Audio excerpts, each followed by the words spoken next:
a song for you.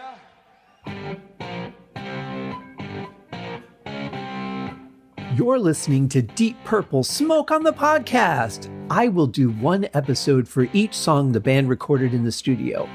However, this is a fan podcast and not band endorsed. It's more of a tribute to their long history, well beyond just the hits, and my way of giving something back to a band that has given so much to me. Let's dig in!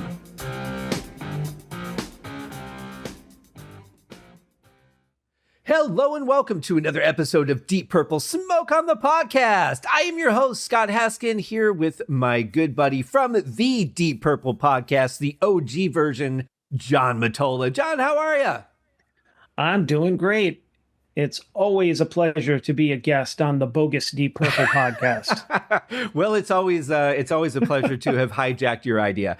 Heyo.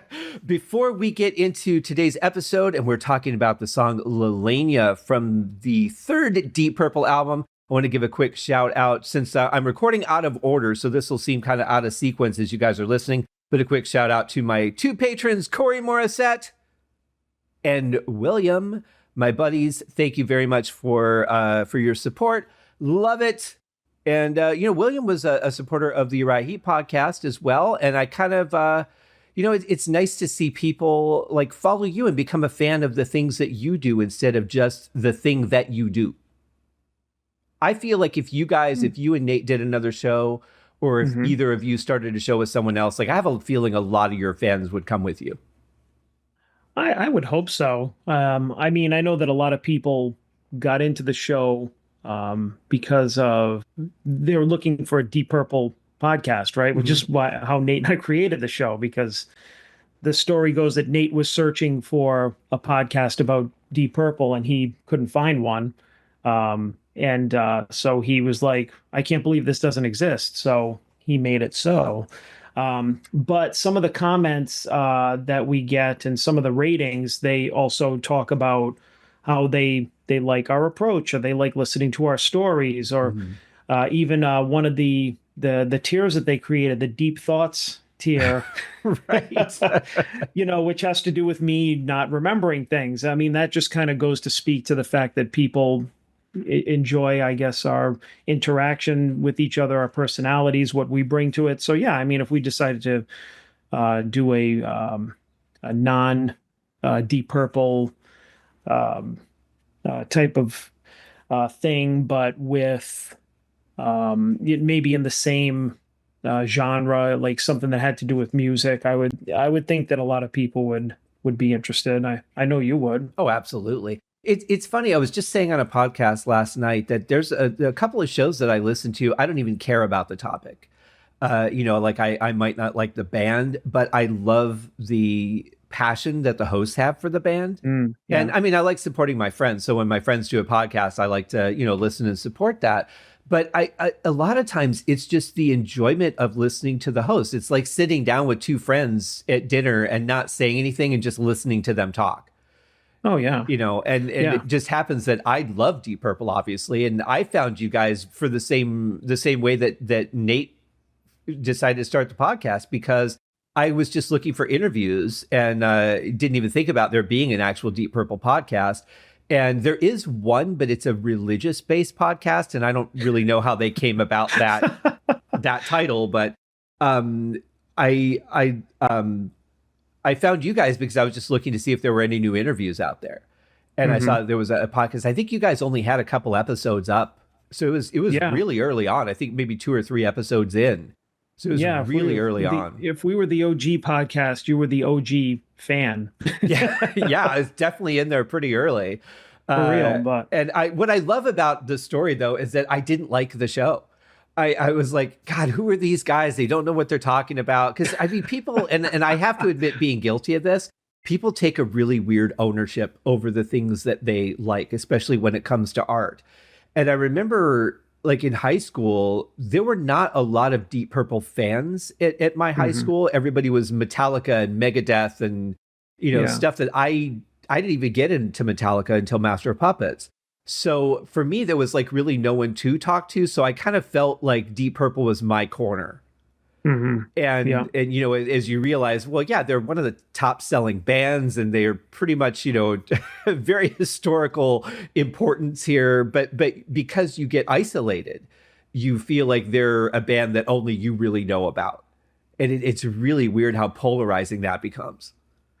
I feel like it's less with Deep Purple than it is with other bands because I know that from my own experience, Kiss is a really big one where there's a lot of opinions floating around. Like if you get a date wrong, if you get a costume wrong, like in a certain era on a tour or something, like people go for your throats. Like even Yeah. the podcast that I listen to, they always preface it with like, so anyways, and I'm sure that somebody will tell me I'm wrong, but and then they'll go on and say the thing that they're just like saying from memory or from their kind of subjective experience, which is fine if you get Right. something wrong. But and I'm sure that that's out there for Deep Purple too. But for the people that have taken the time to interact with us, we get very few kind of negative or like kind of inflammatory comments like, oh, you got that date wrong or you got this wrong. It's mostly Mhm. like you guys yap too much about stuff that doesn't have to do with Deep Purple. Right. Right. Which is nice, but I mean, I would feel like that's because maybe the fan base is a little more mature. I mean, Yeah. you get that too with like like sci-fi shows. Like I know you get it with Star Wars fans. I know you get it with Rich has told me you get it with Beatles fans Oh yeah. a Yeah. lot. Like I know that every like core audience, especially the bigger that they are culturally, like say like the Beatles or um, Kiss, Star Wars, like franchises, stuff like that. Like people get really like passionate and worked up about that kind of stuff. But yeah, it is because you have that ownership over. And I remember like Kiss was my band, Hmm. more so, but Deep Purple also was too, but more in a I mean, even like in the early to mid 90s, they were more like niche because um they were never as popular, you know what I mean? Like they didn't have that gimmick Right. like Kiss or the Beatles. They didn't Mhm. have like they had eras, the marks and Right. everything like that. But for some reason they never were caught on or were as big or as popular like across the board. But and that kind of like you said, that made it feel like, oh, this is my corner, this is my little secret almost. And so when I had like Nate and our friend Paul and a couple of other people that really appreciated and were into them, Mhm. we clung on to that because it's like, oh, okay, there's like there were like literally two people in my life that loved Deep Purple as much as me. So I'm like, all right, I got to hang on to these guys. Yeah. Well, and it's funny too. Like my brother was a really big Deep Purple fan until Richie left. And then at that point, he was like, Mm. well, that's because he was a big fan of Richie, but also loved Deep Purple's music. But then, also that time the band really changed their music too. They got a lot more progressive because Steve was Yeah, bringing in like odd time signatures. So I kind of understand too where people are like, it's not just that Richie left, it's their style changed quite a bit. yeah, At that point, they really became a different band. But with Kiss, it's interesting because there's so many facets of Kiss that really go beyond their music. I don't really look at them as musicians as much as a brand. And we talked about this when you were on Cast when we reviewed one of the Kiss albums, where they really didn't focus on being great songwriters or great performers. They made a show versus having a concert. And as I've right. heard, other podcasts, like a lot of episodes of, the Kiss podcast, the one that we've all said kind of sets the bar for a music breakdown podcast. Hmm. Um, they kind of have mentioned that too, where it's really like they were a corporation more than a bunch of musicians getting together making music that they loved. They knew how to formulate songwriting, Yeah, but that doesn't yeah. mean that there aren't good songs within that context. God of Thunder, I love God of Thunder. I think that's a great song. Oh, there's Detroit great Rock City, songs. like so catchy. I mean, they wouldn't have lasted this long. I mean, really, none of the bands that we love would have lasted this long if they didn't have the songs to back it up. Yeah. And if you look at the musicians in Kiss over the years versus the musicians in Deep Purple, are they of the same caliber? Of course not. I would say that every musician in Deep Purple is a better musician than any musician in Kiss. Mhm. But did they write catchy songs? Did they write stuff that resonated with people? Right. Or choose covers, and did those become popular that resonated with people at some point or another? Sure. You know what I mean? It's like Ingve probably blows them all out of the water, but he's never achieved that type of popularity because all he Right. does is wheedle wheedle, Right. all the Yeah. time, Yeah. right? So it doesn't matter. I mean, there are some guys out there that are infinitely better musicians. It doesn't mean that they're better songwriters or more popular or resonate with people. So, um, Absolutely. And, and I mean, and that's what Deep Purple did, yeah, and It I, does. I will say I think that Gene Simmons is a very underrated bass player. I don't think he's a phenomenal bass player by any means, but I do think that, because he gets so much focus on his singing and his personality, I think his bass playing isn't really talked about that much, but I think he's a talented bass player. Oh yeah, absolutely. I mean, like I said, I'm a musician myself. I'm not, I'm out of practice. Rich likes to tease me about it. He looks at the guitars in the background. He's like, "So, did you move it like a little bit this way to make it look like you played it today?" Like, admittedly, I haven't picked up a guitar probably in years at this point, Mhm. but I don't think I ever considered myself a great musician. I was probably always at a I don't know, I guess I would say a Kiss level, Mhm. as if you were comparing me from like Kiss to Deep Purple.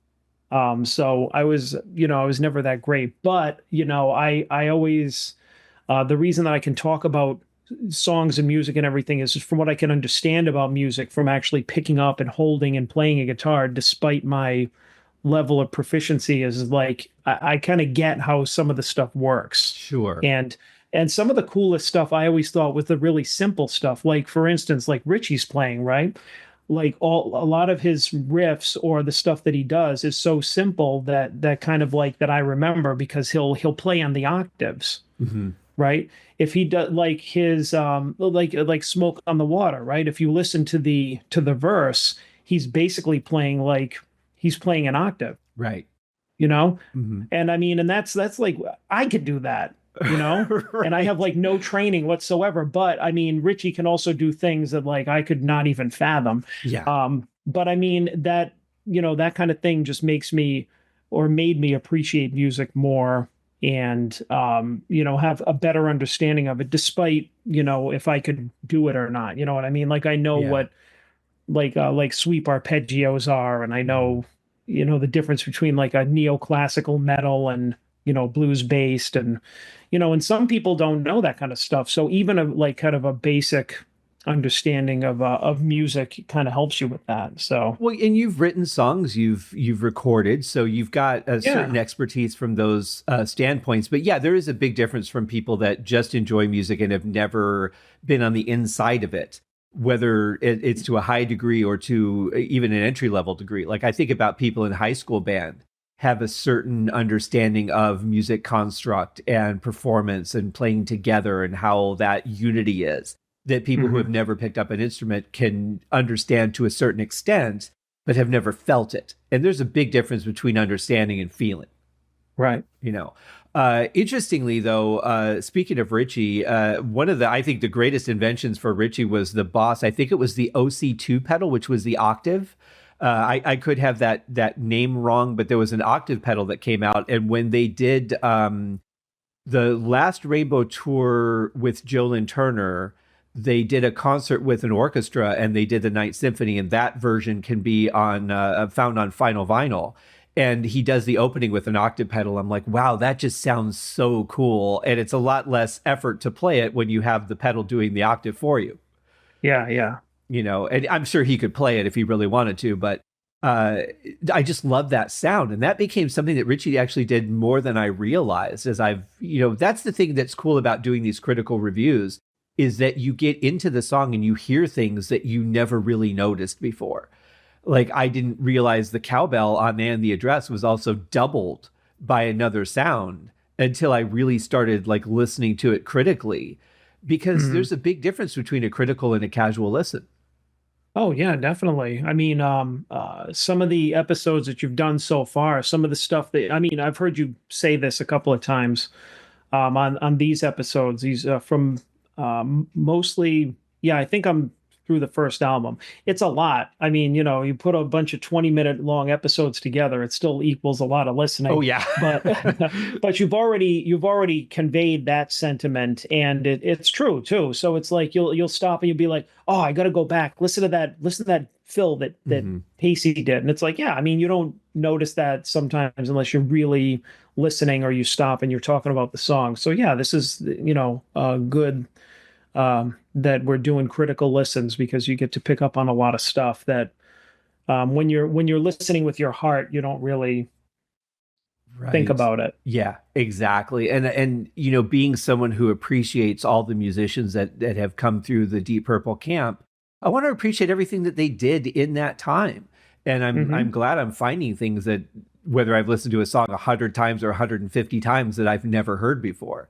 And Yeah. also I'm listening to it on better equipment. I mean, I'm listening to it through studio headphones and really focused on what I'm hearing instead of just, like listening to it while I'm putting a puzzle together or cleaning the house or whatever. I want to take a look at the liner notes for Lalena. So this is a Donovan Okay. cover, and I have to laugh because this is like the most awkward gatefold that I've ever seen. I think this is the of all the vinyls that I have, I think this is the only vertical gatefold that I own. And I Yeah. don't know what they were thinking because the other side, like the top of it has all the liner notes, and then the bottom is just solid purple. There's nothing on it. And like, why Hmm. would you put all the words on the top to make it as hard to read as possible? Uh, Now, is that a original Tetragrammaton copy? it is. Nice. It is, and I was really excited. This is one of the first albums that I got when I was started collecting vinyl again. So Hmm. it's that original gray Tetragrammaton with the blue insignia label. I love it. But the liner notes for Lalena, and see now the bottom of the album for me to read this, and of course I'm old, but the bottom of the album has to basically cut into my throat for me to be able to read what the top part says. It just says Donovan's song done how we thought Donovan might like to have heard it. Of course, he didn't record it that way, so maybe not. I Yeah. don't know. It says the only double tracking on this cut is the guitar passage at the end. The slightly jazzy feel to the organ is a bow to the direction of Donovan's mellow yellow days. Okay. So a little All bit of right. insight, much better than we got for the painter, which just says we did this in one take. Okay. So a little more insight. I wish they would have. I mean, I guess they're like, well, we recorded it differently. Maybe he would have liked to have heard it this way, and I get that. But why did you choose the song? That would be what I would be curious about. Like of all the things you Right. could have picked, obviously they had been doing plenty of Beatles covers at this point and doing them in their own style. But this song is kind of a departure for this album, which is really getting heavier and really kind of showing early signs of Deep Purple and rock, I think. And then we have this one like incredibly gentle ballad. Yeah, which I never knew was not their song Mm-hmm. until years later. Like when I first started listening to Deep Purple, I didn't know, you know what I mean? I thought that Help was their song, you know what I mean? Like, Right. and, you know, so of course, this one, Lalena, I mean, I don't think it was a hit or anything, or if it was, it wasn't a huge hit. So I'm just like, oh wow, what a great Deep Purple song. Right. And I So, mean, but I mean, you get yeah. you always get a good passionate vocal from Rod on these ballad type songs. And I think honestly, if he had gone in the direction of Donovan, been singing songs like that, I think he could have had like a really amazing nightclub type career because he's got that perfect voice for it. Think of Mm, somebody like not Frankie Valli because he sang in a lot of that really weird falsetto sound, but maybe like one of the Vegas guys. yeah. Had a career like that where he could have just had like a permanent residency in Vegas and just had his own club, and I could see him having gone in that direction in that time.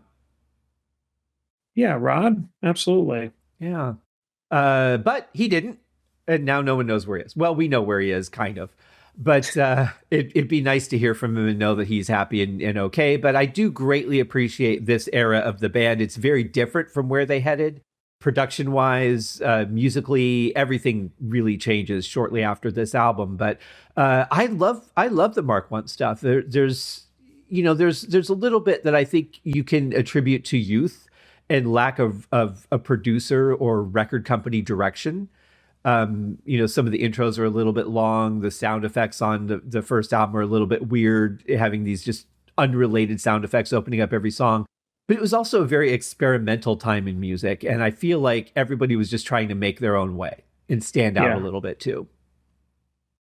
You know, This I know that you're a pretty big fan of Mark One, but why did you pick this song to cover with me? well, this is probably one of my favorite songs off the I mean, this is my favorite Mark One album. Mhm. Because like you said, it's probably the closest to where they were going within rock. It was like the next logical step before in rock, I think. Um, uh, like the production was a lot better. Mhm. Richie's playing was a lot better.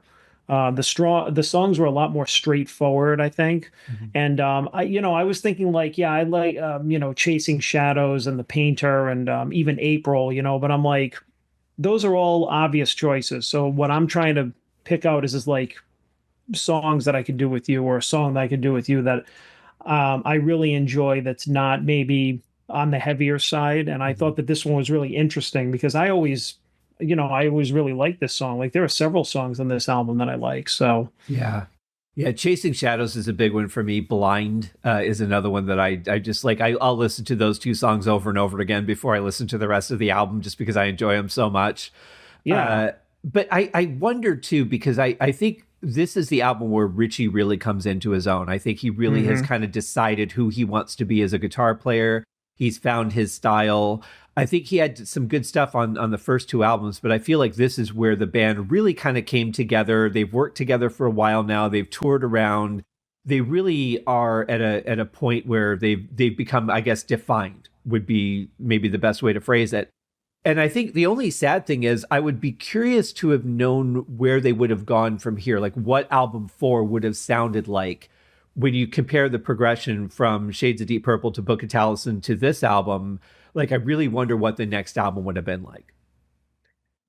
Yeah. I mean, I don't know how much, like I would like to think that in rock was possible because of um Gillan and Glover Yeah. and their influence and how different of musicians and songwriters they were, especially Gillan being like a completely different singer than Rod. Mhm. But I always like to think too, like I would love to hear an AI version of what In Rock would sound like with Rod on Ooh. vocals. You That know could what I be mean? interesting. Yeah. Because you hear all these other things, especially like in our text groups that we have, like the AI, like if this was in the 50s or if this was grunge or whatever. And I was just Mhm. like, I want somebody to put together like Mark II stuff, but with Rod as the vocalist, because I think that that would be really interesting. Yeah. Especially in rock, because I mean, I mean, he can't do the screams that like Gillan could, but I mean, um like what would he have done vocally? But I think it would have, honestly, I think it would have fit in. I don't know if it would have had the same impact. If it, it definitely wouldn't be the same. I just think it would be a fun listen. I think it would be very interesting. Yeah, definitely not the same, but Rod could sing with a hard edge when he wanted to. But it wasn't really his bread and butter, I don't think. Um, Yeah, but I think it would sound cool. I think that with him and Nick in the band, I don't think that they would have gone like specifically in that direction, because like I said, like you hear all the albums afterwards with Mark too, and it's like I think that specific combo of musicians is the reason that we had those albums. oh yeah. Well, I mean, But Roger's influence over the writing too was pretty big on In mm, Rock, so that is a huge factor right there. But if you take Nick Simper's sound, because his bass was always higher up in the mix than Roger's, and he played with a very heavy sound. I think his sound on In Rock would have worked really well.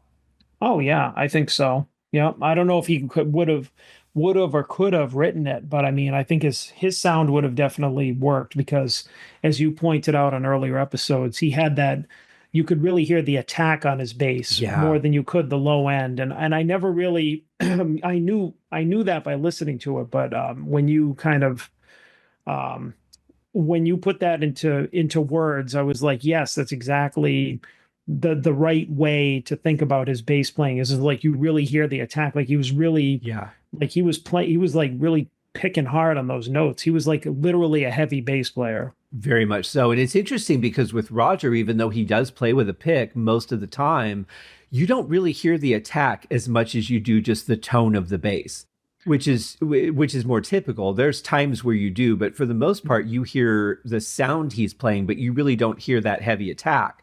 And I almost feel like I recently had on My Cousin Vinny, and there's the scene with the old lady who's got the really thick Coke bottle type glasses, and I'm like, is Nick Zimper's bass pick that thick? It really sounds like he's got something really heavy that he's playing that with.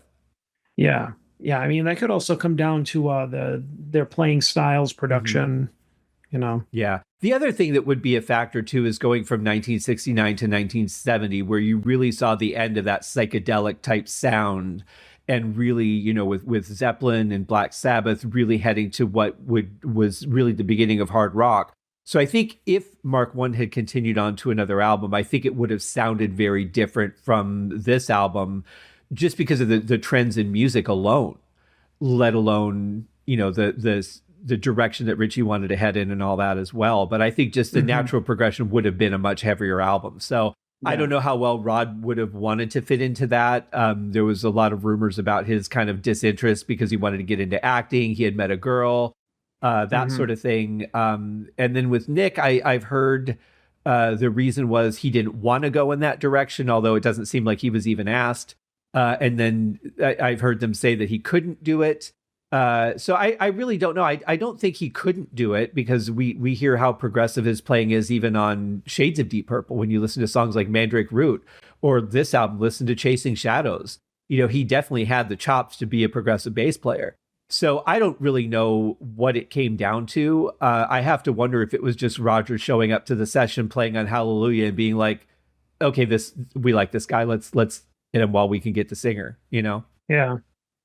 But either Yeah. way, And I appreciate everybody who was in the band for the time that they were and the imprint that they made, because nothing that came after would have been the way it was had it not been for what came before. absolutely. Yeah. Yeah. Well, let's check out this song. We're talking about Lalena, originally written by Donovan, and then covered by who else? Deep Purple.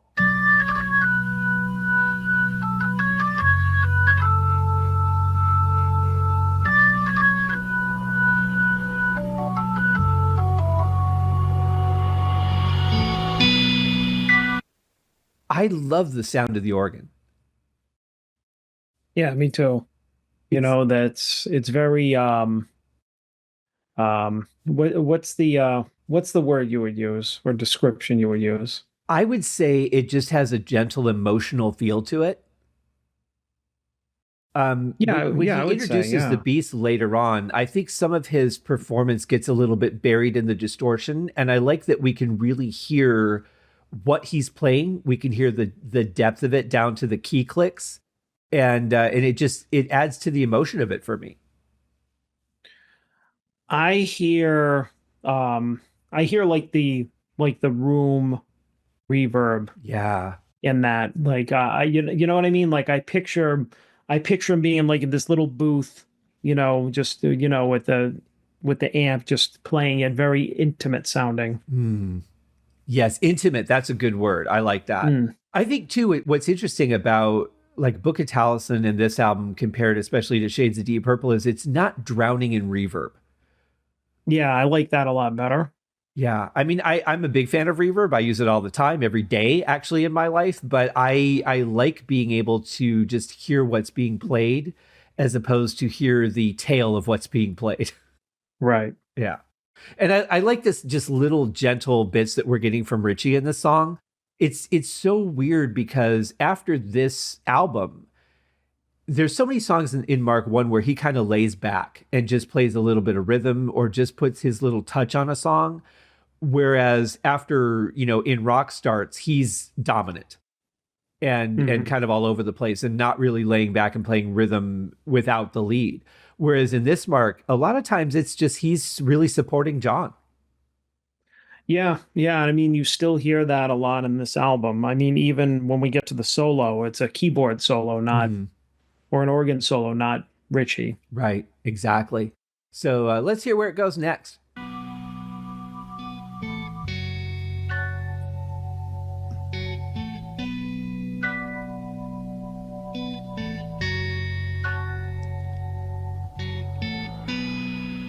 When the sun goes to bed, that's the time you raise your head. That's your lot in life, Lalena. Can't blame ya, Lalena. This has got to be one of the most gentle vocal deliveries in all of Mark 1. I mean, it sounds like Rod is getting right up onto the microphone Yeah. and just he said like there's just this dry tone, there's no effects on it. And I mean, he sounds perfect. Yeah, I don't know. Like, I'm always curious, and you very rarely find out, but like, what was in his mind when he was singing this song? Was he picturing somebody he knew? Was he imagining, someone?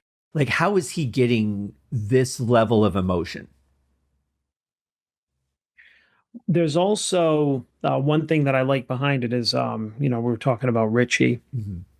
and this is one of the first songs where, you hear his guitar playing so clean, and I love the clean tone that he's getting, the way he's picking those notes, where he kind of like when Rod sings that first Lalena, and he kind of like it sounds like he's kind of like finger picking and then sliding down onto the to the chord. It's just got this really kind of tasteful way about it. He's not just playing it straight. He's just kind of, these little flourishes in the playing that go along with Rod's vocals just make it so enjoyable to listen to. Absolutely. And I was going to ask if you thought he was finger picking it because I really don't feel like he's using a pick on this at all. Yeah, it sounded like it when like I said, when he sings the first, when he says La Leña, and you hear him kind of slide down on that, it sounds like something that would be fingerpicked to me. Yeah, and it's such a classic progression. I mean, this is musically it's pretty standard, but it always feels good, and that's why it's a standard because you have your da da da da da da, but then when it drops down, when he goes, "That's your lot in life, Lalania," like that feel of dropping down just feels so good. It has a depth of emotion to it that's why it became a standard progression. Hmm. you know I'm curious to know, for some reason, before I had the lyrics, because I don't think my original copy of this had lyrics in it. I always thought he was saying "that's your rotten life, Lalania," but he was just saying it with a British accent, and that's why it sounded weird. So I still hear it that way, even though I know that it's "that's your lot in life, Lalania." Right. But I that was a misheard lyric for me. But the way that he sings it, it's just like I'm getting the feel that he just feels so bad for her. Yeah, well, I mean, I mean, I know that you and I are not lyrics guys, Mhm. um, but in kind of looking at the lyrics a little bit, it's kind of a sad song. It's a introspective song about a woman who seems lost and isolated and misunderstood. Mhm. So it's almost sounds like a grunge song. Yeah, yeah, it does. Except that I in mean, this the version, themes, the right? the singer cares that they're singing it. Well, I mean, like the themes, the Yeah. themes in the song, like Lalena seems to live out outside of society's norms, Mhm. and that brings loneliness. Right. But it also highlights the importance of staying true to yourself, and that's a very like it's almost like a timeless theme. It's not like Yeah.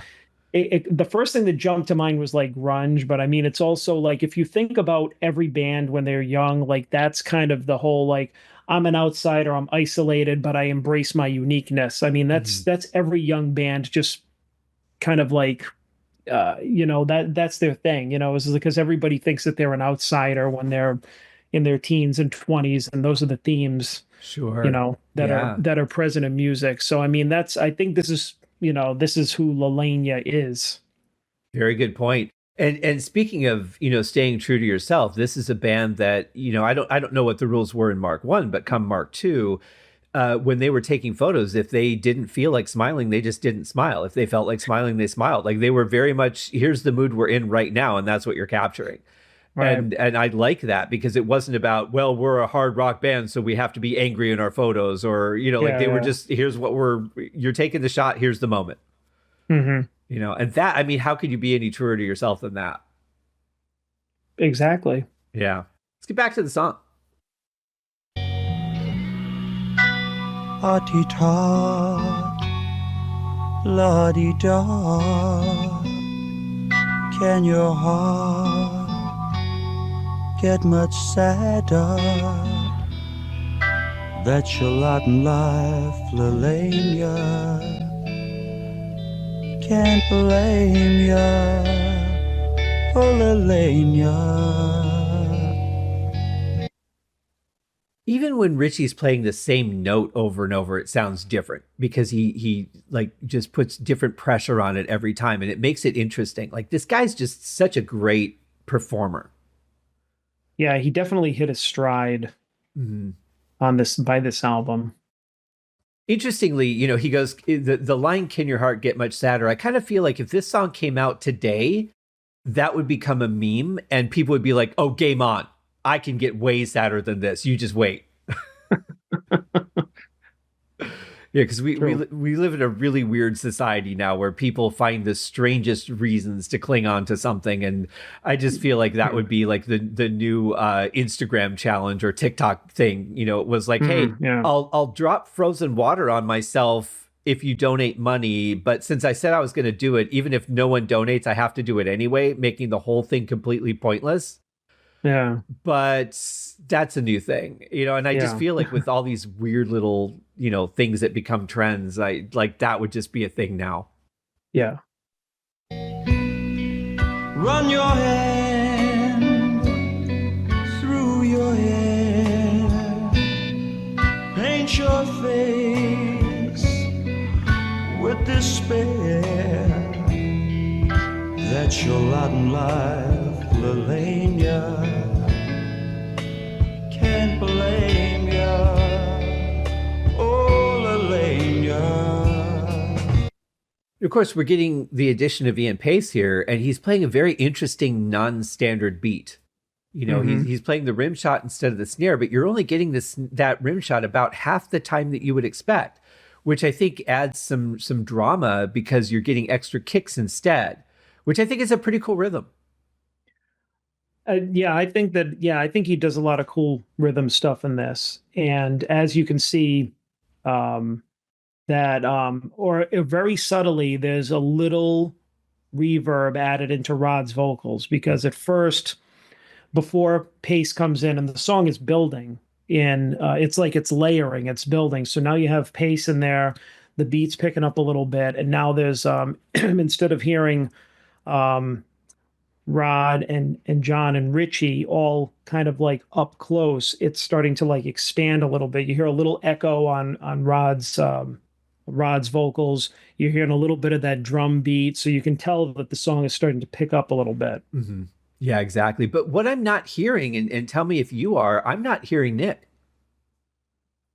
No, I don't think he's as prominent in this song. I don't think I've heard him yet. Yeah, I'm trying to determine if he's just so low in the mix that it's not that noticeable, but I'm not hearing any real low end at all. No, but actually, now that you mention that, when the song kind of picks up, to where it's going, I'm gonna listen for Nick, because this is one song where I didn't pay attention as much to him, and now I'm wondering where he is in the mix now that you mention it. See, and this is the joy of critical listening, right? Mm-hmm. Well, let's see. We'll pinpoint where we can find him. Run your hand through your hair, tears paint your face up with despair. That's your lot in life, Lalena. I can't blame. I'm hearing him now. Yeah, very, very different.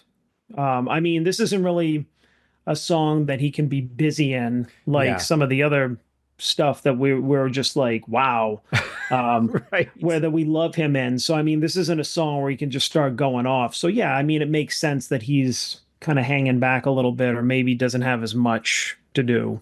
I feel like with his normal amount of things that he puts into his song, like he could play a note and then spread butter on bread and then play another note and then put like a topping on. Like he could totally be making a sandwich while he's playing this. Yeah. But it's interesting because you would cut like typically he would be going like doon doon doon doon doon doon doon, you know, just like some crazy sequence of notes. But I have to give him credit. He knows when to lay back. Yeah. Yeah. Because this song does not need that. No, it really doesn't. I mean, it's one thing to add interesting dynamics, and I love that, and I love that about his style. But sometimes you really have to just play for the song, and this is a song that's really focused on the vocals, and everything else is really supporting it. Whereas songs like, say, Chasing Shadows, yeah, the vocals are important, but I don't feel like it's a vocal song. I feel like it's everybody's song. Yeah. You know, the other thing about this song, and I mean, this has nothing to do with Deep Purple because this is how it was written, but I do feel vocally it's very repetitive. There's not a lot of different words. There's a lot of repetition, and this was very common in this time. But this is something that always bothered me about this era of music too. Yeah, I didn't really think about that, but yeah, I think you're right when you think about the lyrics in this song, but I feel like Rod does enough with it that it's enjoyable, Yeah. at least. He makes it feel different every time because he's escalating it, right? Like the first one was just this quiet, gentle, almost reflective style. And now he's getting into where I almost feel like he's singing directly to her. Like the first pass is, I'm thinking about her, I'm reflecting on her. And then the second pass is, I'm singing this directly to you and showing you how I feel. Yeah. Which I really like. And I love that he can bring that dynamic to it, you know, that he can make me feel that it's a different thing every time, but yet they all are passionate. Yeah. Yeah, definitely a skill that Rod had. Oh, Lalena.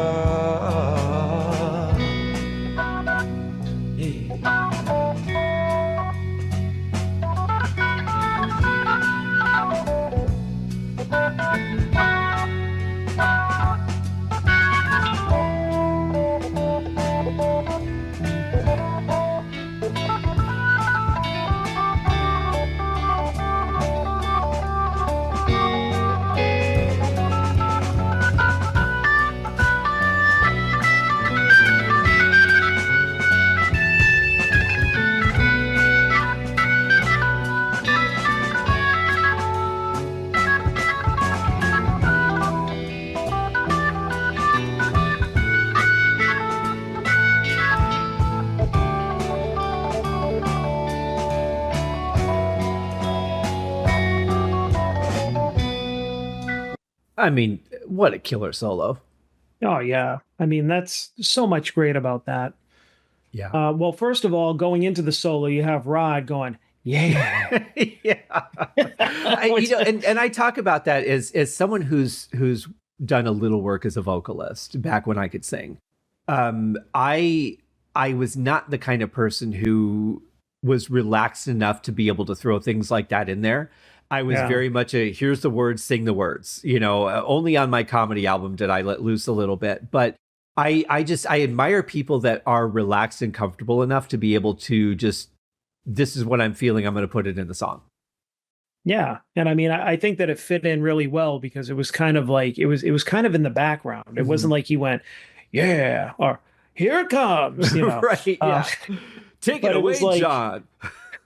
But it kind of faded into the solo. And then, yeah, I mean, this solo was great because, and I don't know what you call it, right? But it's like, I like how, and as a drummer, you'll know what Pacey is doing during the solo section. Is that like Is that that's kind of like a jazzy shuffle type thing? Like, what is that? Yeah, it's syncopated, I think would be the right word. Okay. It definitely has a good feel to it. It is definitely, I think, goes back to his jazzy roots.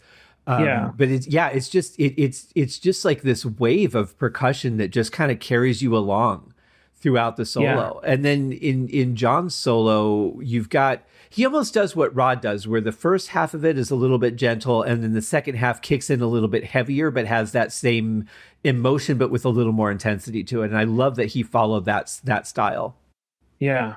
Yeah. I mean, there's really a few different things going on because Pacey's going a little faster, Mhm. and then Richie and Rod are kind of going a little bit slower. They're keeping their own rhythm in the background, and then John is just doing this great like extended solo over it, which I think fits in really well.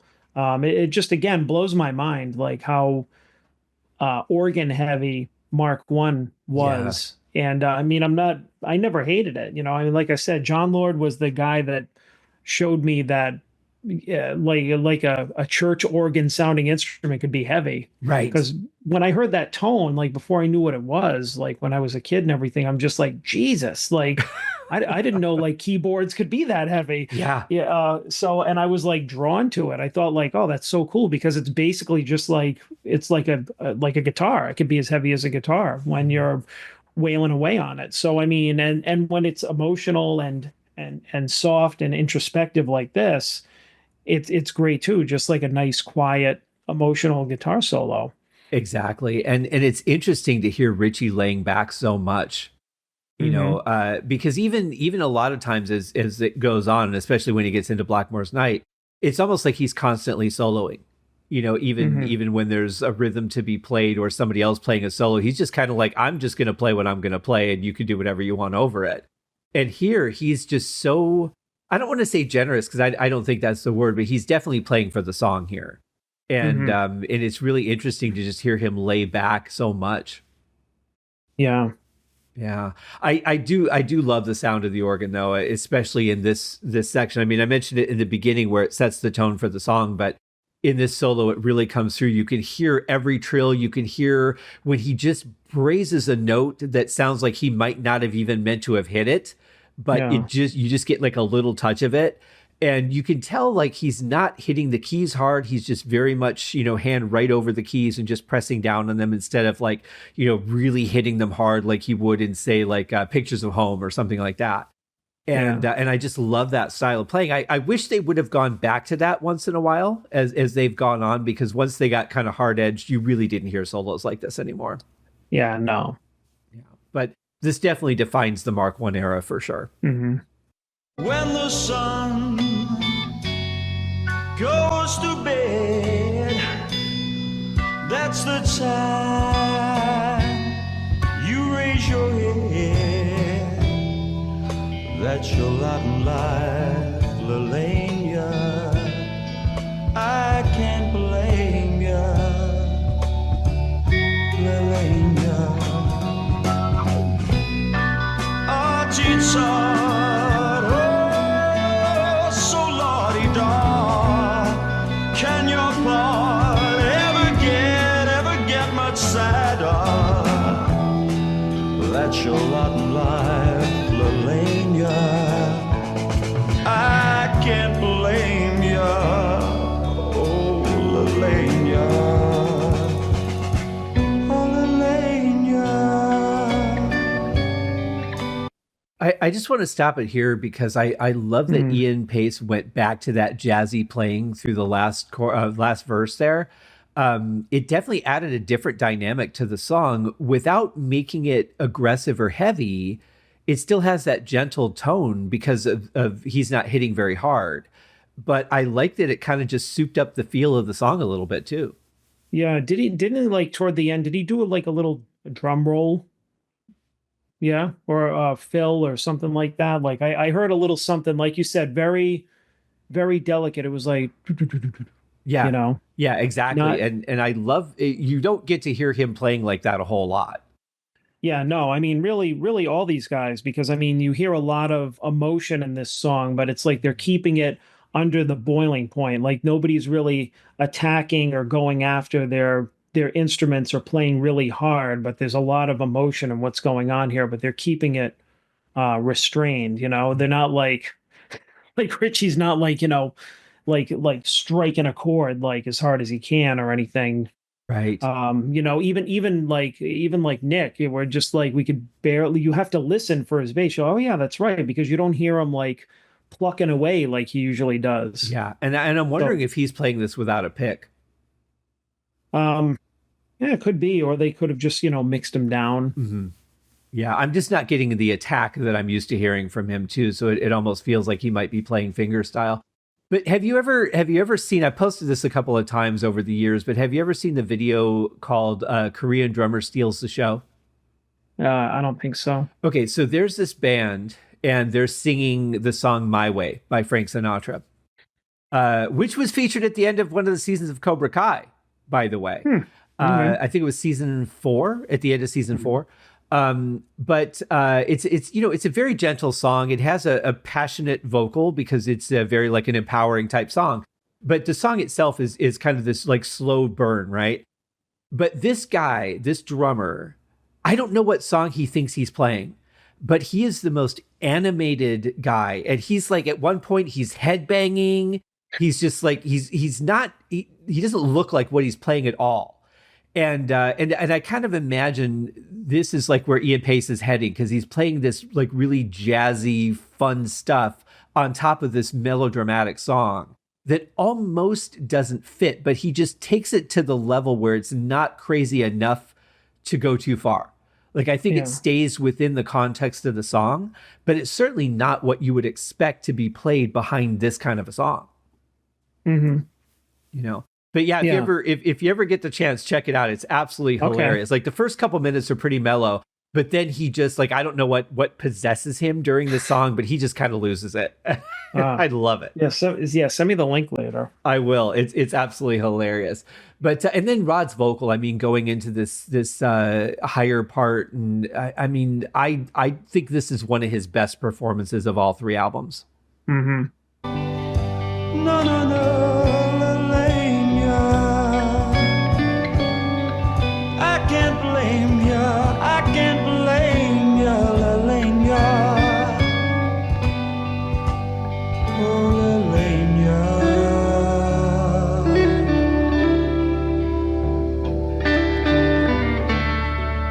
So la-di-da.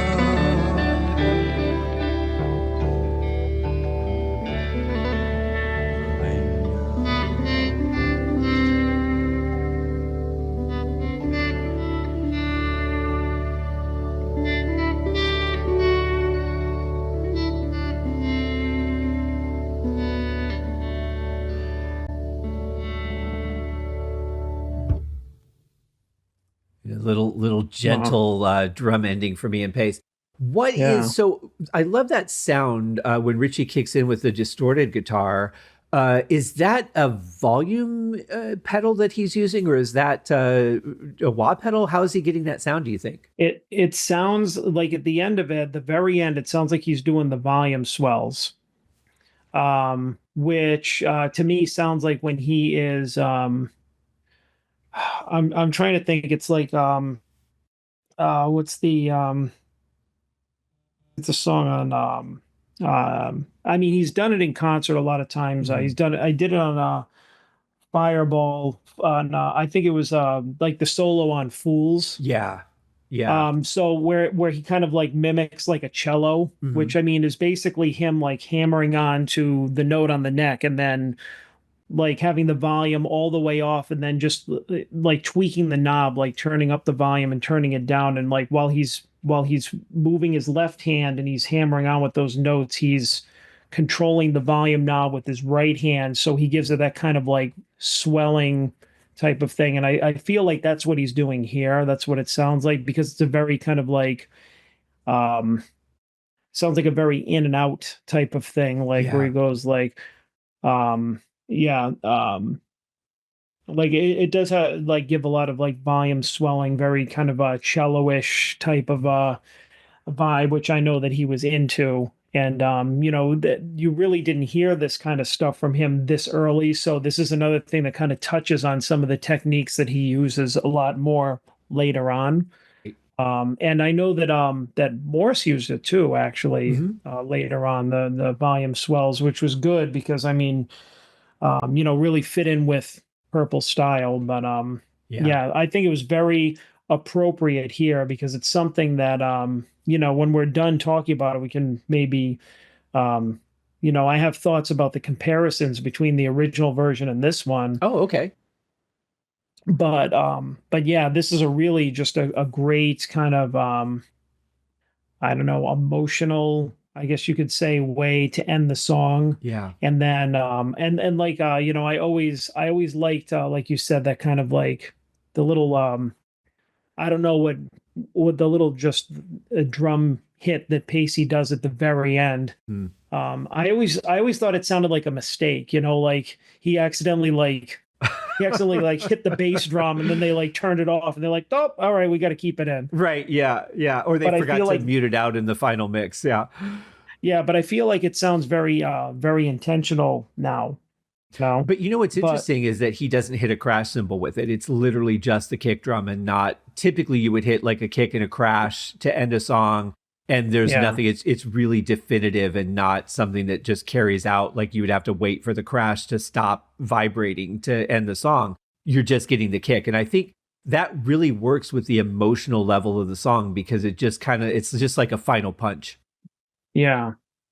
But I mean, I love the way that the song ends because you know how Rod his last vocal when he went into the solo and he went yeah, and then as they went off into this kind of emotional ending and he just went Lalena. Yeah. He just kind of spoke it and it just kind of like floated off into the distance type of thing.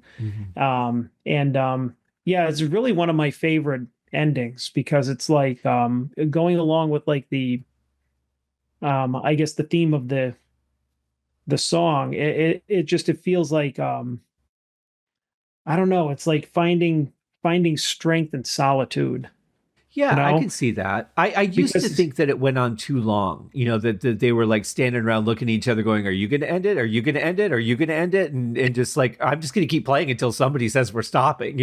But as I've grown as a musician, I've learned to appreciate the ending going on the way that it does because I think it just shows the same kind of confusion that Lalania must live with. And I think it's a really good representation of the story because if they just ended it like four measures earlier where they could have, I think it would have been a fine ending. But I think this just kind of carries on the feel of the song a little bit better. yeah, yeah. No, I really I think so too. I mean, I always liked the way that it drew out. It never Mhm. felt too long to me just because I really loved that kind of emotional ending that Richie was doing with the swells. And it always sounded so um I don't know, just so musical to Mhm. me, so emotional. Just it just really like just a nice ending. Like there was some Yeah. where you're just like, oh my God, when is this going to be over? But this, Yeah. but I mean, this kind of trails off to a nice ending. Like there's a way where like when a song is winding down, um, and it tails off to a nice ending. You have to take your time. Like you don't want to Right. rush it, and it doesn't go on too long. I feel like it comes to like a natural conclusion. Right. And of course it fades out into Fault Line, which is the next song on the album, which I think that the order of that was really good too, because Fault Line kind of fades in and it feels really weird. You just come off of this emotional journey and now you've got just this bizarre set of tones and sounds and trying to understand what you're actually hearing because half of it was recorded backwards and half of it wasn't. I love the combination of going from Lalania into Fault Line. Yeah, I didn't think of that.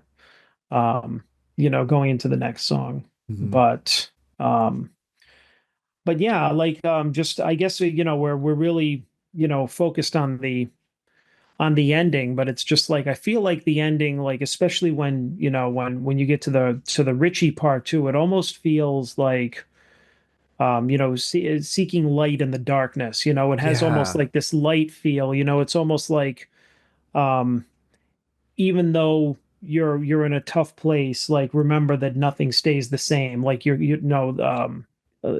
keep moving forward. Like there's light in the darkness type of Mhm. thing. Like I the like song that. is very kind of like, I guess, almost depressing. It has like a resigned feel to it, and then you just kind of have that tone that Richie gives, which is almost like sounds a little hopeful. Right. Because even Rod at the end is kind of like, Lalena, oi, you know? That's a good interpreter. It's like, ugh, Lily. Right. Yeah. He's like, there's no hope for you. I kind of feel like that from Rod. And then Richie comes in, he's like, yeah, but there is. Yeah, And I love that we can get that. We can have the vocal, but we can have a completely different message musically.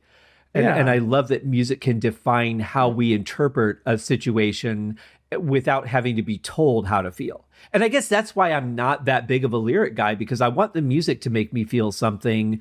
I don't want to yeah. necessarily be told how to feel. If there's going to be lyrics, let it be a story like No Laughing in Heaven or Anyone's Daughter or something like that, where you're telling me a story that I can enjoy.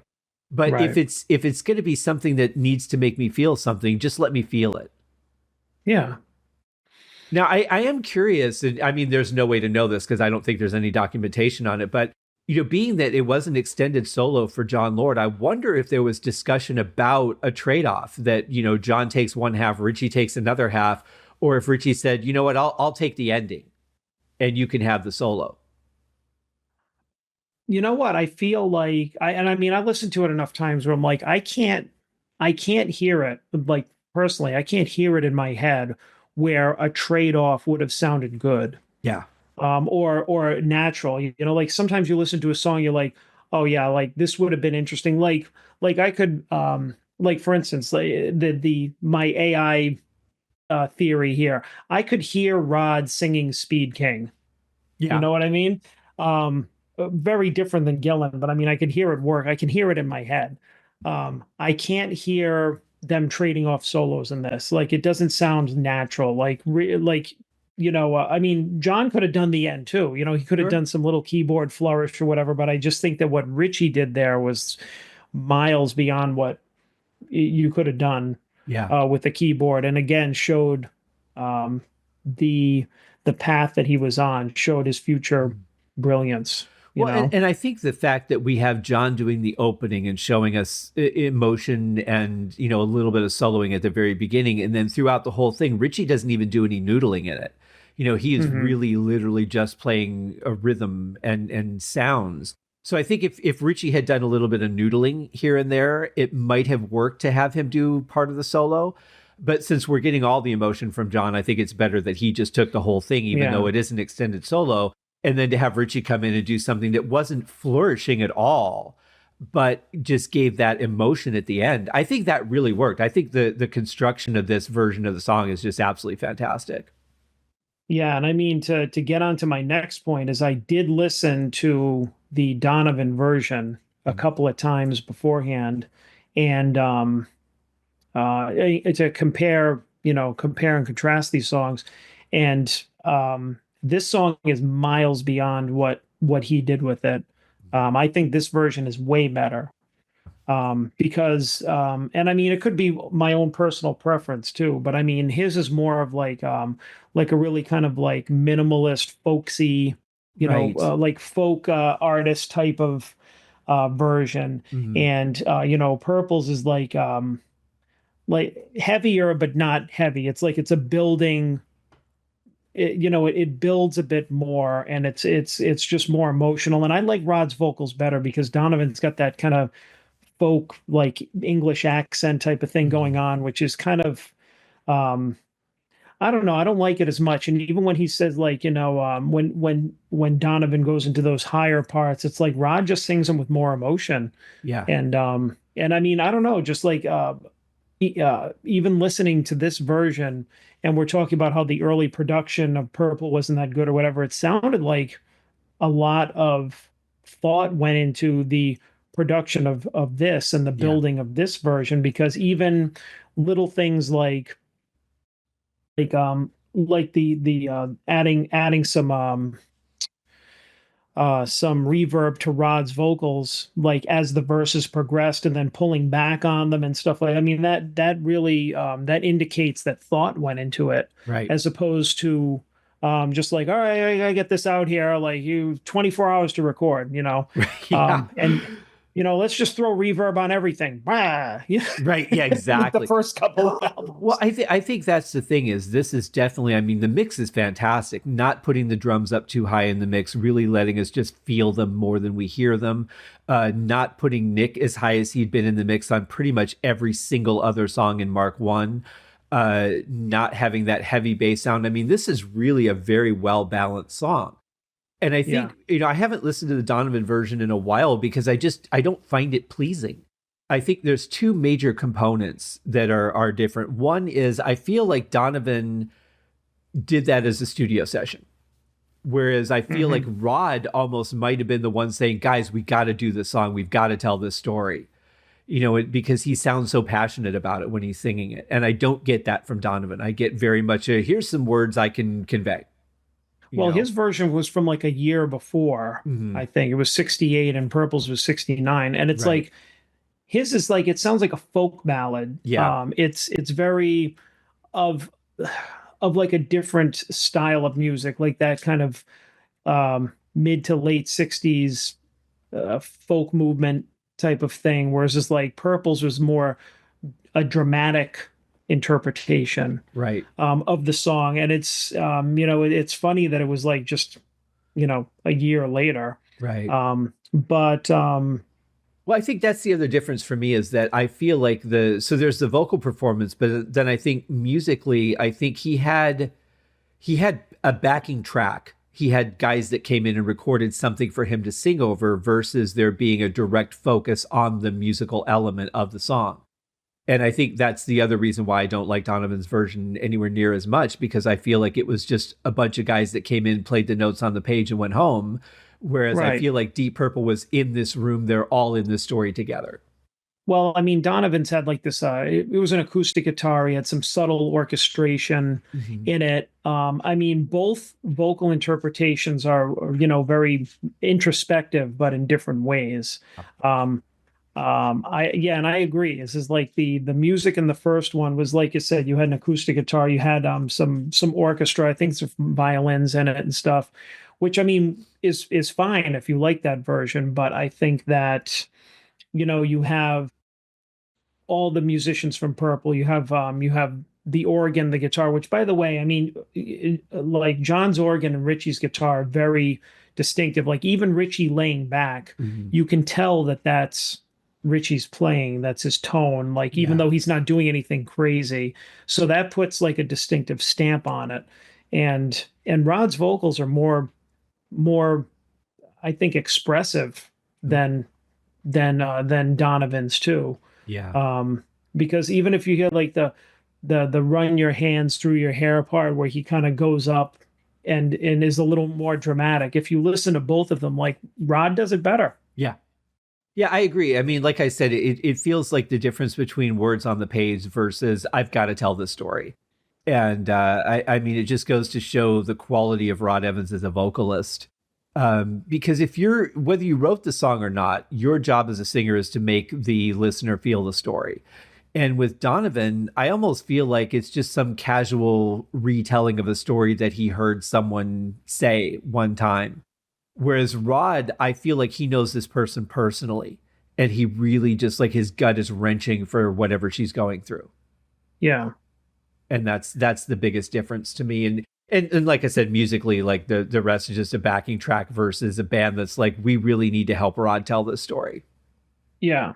I mean, what it comes down to is that the original version is more of a folk ballad, Mm. and Purple's is more of is a song that is more intensity to it. Yeah. And I mean for us, I think that resonates more because, a song with more intensity to it and more layers and more parts is more interesting and more in our wheelhouse than just, some folk ballad like "Sunshine on My Shoulders makes me happy." Right. Yeah. It's like, Yeah. get out of here with that. Right. Yeah. So cheesy. I mean, I Which I mean, appreciate the message, but it's cheesy.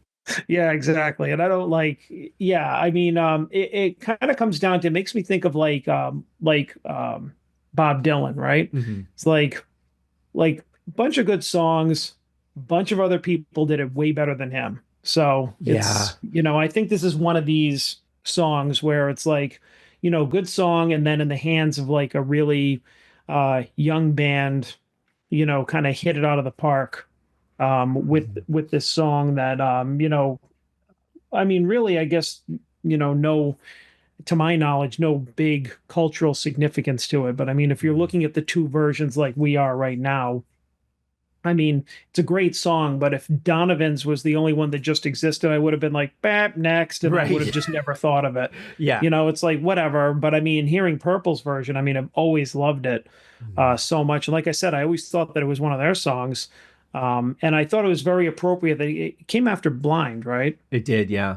Yeah. So I always thought that like that was like like not a 1 2 3 punch like with a heavy rock album, but just a Mhm. great 1 2 3 punch of like songs on this album, because you had Chasing Shadows, which was like just really heavy and percussive, and then you had Blind, which had that harpsichord type thing to it. So it sounded very like Victorian. You're just Mhm. like, ooh, what's going on? This band is doing this weird thing. And then all of a sudden, this really kind of like emotional retrospective ballad. And I was just like, wow, like this, and Right. the sound of the album so far wasn't like, you didn't hear any weird whale noises, and there wasn't like Right. Yeah. a ton of like reverb on everything. And it was like, okay, so now they're starting to go in the right direction. Yeah. There's no strange mosquito in my left ear for no reason. But I think too, to your point with Blind, that harpsichord slowing down feel at the end, really, setting up the okay, we're bringing it down, going into Lalena, I thought was really nice too. It's the song placement is so important on this album. Yeah. If you put this after Fault Line or after Painter, it's just going to be weird. Yeah. And that's I mean that's like I don't know, there's just so much on this album that's so unique, especially like when you listen to Blind, the very end of it where like, he's winding down, I could just picture John Lord in like a powdered wig, like with like Mozart looking on, everybody just clapping like this, like looking through their monocles, and Yeah, I was it's just thinking. I wonder if they tried to get John Lord for Amadeus to play the keyboard parts. but yeah, but I mean this song I think just fits in really well, like you said, with the song placement and the direction the band was going in. And Yeah, I just think that's why I chose this song, is like it was to talk about with you. This is like on this album was more of a um I guess like a different pick for me, going with, I guess, with the ballad, yeah. when most of the time I'll go with like the rocker, the heavy song. Mhm. And this is probably one of the most unique ballads or takes on a song that I think that they've done. I agree. I mean, you wouldn't be as familiar with the Beatles covers because you're not that big of a Beatles fan, but I will say they definitely put their own dramatic spin on the Beatles music, very opposing tempo wise to what the Beatles did. I mean, the song Yeah. Help from the Beatles was this really upbeat, almost like, hey, buddy, why don't you come over and we'll buy a cup of coffee? Versus the Beatles or Deep Purple doing this, hey, I really need help right now. Like, Right, I mean, right. it's I just it's mean, such a departure from, but and that's the way that John Lennon said, that's how I really wanted to do the song. And I just right. got outvoted. Well, Uh, I mean, yeah, I didn't realize that until later. And then I mm, heard, and I mean, I'm sure like I had heard the original version of Help at some point and just didn't yeah. realize it when I first heard Deep Purple's. But like you pointed out, their version makes more sense Mm. based on the lyrical content. Yeah, for sure. And I love that they were bold. I love that they didn't just cover songs and just say, okay, well, we'll take this song and we'll do it. Yeah, we'll put this in there and kind of make it our own. But a lot of bands do covers and don't really do anything different to the song. And these Hmm. guys, with all their covers, they really made them their own. And Hmm. I can really appreciate that. Uh, it covers were a very big thing in this era of music. If you go back to, Elvis and those guys, they were always, okay, you're going to do it this week. I'll do it in a month after your release dies down. And then I'll do it a month after that. And they just kind of Right. scheduled all that. Whereas, this was kind of getting towards the end of covers being a big thing, but this is how bands got noticed a lot of times. And I think had they not done covers, maybe they wouldn't have taken off at all. I mean, look at the success of Hush. Yeah. Yeah, exactly. And I mean, I don't know that but I'm sure that I listened to the original version of Hush at some point, but I mean, I haven't heard it in so long. I don't even know what it sounds like in comparison to Deep Purple's version anymore, you know? Um, but um but yeah, I mean I mean look at any other artists from around this era. Hendrix, All Along the Mhm. Watchtower, Yeah. right? Stuff like that I remember just hearing on classic rock radio like constantly when I Mhm. was younger. And most of these things where, you've had people, like you said, doing like, two, three, four versions of them until somebody's hit, Yeah. you know? Yeah, it's pretty amazing. I'm really glad that they chose this song. I don't know how they looked at Donovan's version and went, "We should do that." Yeah. It wouldn't have inspired me. I'll just say that. But I think they did a great job with it. They turned a good idea into something really worth listening to, as far as I'm concerned. Yeah, I think so. Yeah. Well, John, thank you so much. Guys, check out the Deep Purple podcast. I've got, as always, the link in the show notes. You can go right to the show's website. You can also check out their YouTube channel when their songs don't get banned. Every once in a while, Boo. some episodes actually come through on YouTube. We recently, to John's chagrin, covered one half of a Blackmore's Night album. As we're recording this, we'll be recording the other half next week, and we'll get you through it, John. Funny thing is that Blackmore's Night is coming to my neck of the woods. Mhm. They're really heavily promoting this show that's like literally like 25 minutes away from my house at this venue that actually Rich and I went to see a screening of Jesus Christ Superstar. And everybody is talking about it, including Nate, who's like, I'm thinking of coming out for it because I see Nate's point is that he wants to see Richie despite what he's doing before he's gone. Yeah. And I'm just like, hey, I'll meet you for dinner before. Like, 'cause I've already gone out there. I've seen the whole spectacle, and I'm Right. I'm all set. I don't need to see it again. Well, and it's a genre of music that really it goes beyond just not of interest to you. Like you really dislike it, which I think is the big difference. If it was something like, yeah, it's okay, you might be more inclined to go, but you really dislike the style of music. So that doesn't inspire you to go see the show. Yeah, it doesn't really. Yeah, it doesn't do anything for me. And I mean, honestly, I was thinking about it the other day. I mean, if this wasn't Richie Blackmore playing this style of music, would his albums, would Blackmore's Night, if he was not known or anything, would anybody even be interested in it? I don't Mhm. think so. You Well, know? I think there's a certain genre of people, like people that go all out for Comic-Con, right? Like they'll Yeah. spend 6 weeks putting their costume together. I remember one of the ones I went to in Phoenix, because I've always have friends that have tables there, or so I go to support them. And I remember I was standing in front of this girl in line getting some food or something to drink, and she had literally spent 26 hours just on her weapon. Hmm. And I'm like, Wow. that is some serious dedication. So I think there's a certain following to people that like go to Renaissance festivals. And sometimes there's people that follow them around the country, even though Yeah. it's the same thing every day for a month in every city, and they're like, I'm going again. I'm like, you just went 4 days this week. What's, it doesn't change a lot. I think Sure. there's an element for it, but the fact that it's Richie Blackmore obviously is going to bring a much wider audience. But I wonder how long that's sustainable. Like in the beginning, I'm sure there was a lot of people that checked it out, and then people were like, okay, I get what he's doing, but he's not doing rock and roll, so I really don't care. And even the Richie fans start to die off of that. And then you just get down to the core people who really enjoy that genre of music. Right, right. I mean, if honestly, I mean, if Richie decided that he when it would go into like I don't know, just acoustic rock, or just doing like acoustic albums, but not necessarily that style, there might be a chance, more of a chance that I'd be interested in it, as opposed to being such a specific style of music that I'm just frankly not a fan of. I mean, just put it right up there with like country music and just genres like that I don't really like listening to. I think if there's anything that has a chance with you, it's going to be winter carols because you do love Christmas music. Yeah. A lot of older music, I mean, with Renaissance music, it almost sounds like all of it could be Christmas music because it has True. that traditional feel to it.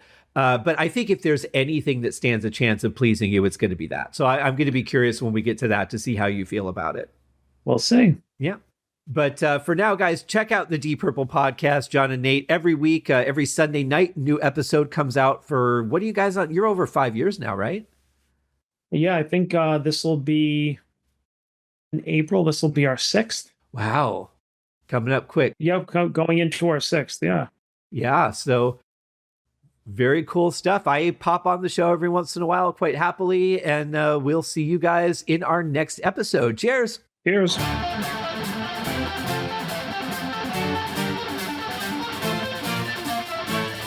Thanks for listening to Deep Purple Smoke on the Podcast, a tour of the entire Deep Purple studio recordings. Please remember to give the show a rating on Apple Podcasts or wherever you're listening. Leave a comment and tell your friends. I also have a Patreon set up if you'd like to support the show. You can also write to me at smokeonthepodcast@gmail.com.